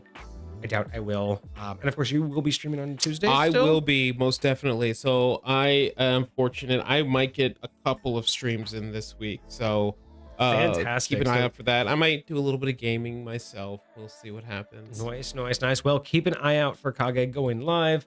You guys can follow him on Twitch as well. So yeah, keep an eye out for that. I'll be live maybe if I'm not completely wrecked after every day of work. So yeah, but hopefully we'll be doing some more. We still have more series coming. High Point Gaming is coming to streaming, especially now that I have my gaming groups setting up again. So just we're trying. We only got 2 days a week that we got to fill everything in. So we're trying to get it all in here, guys. We're coming slowly but surely, you know. Yeah, but anyway, I hope you guys have a great rest of your night.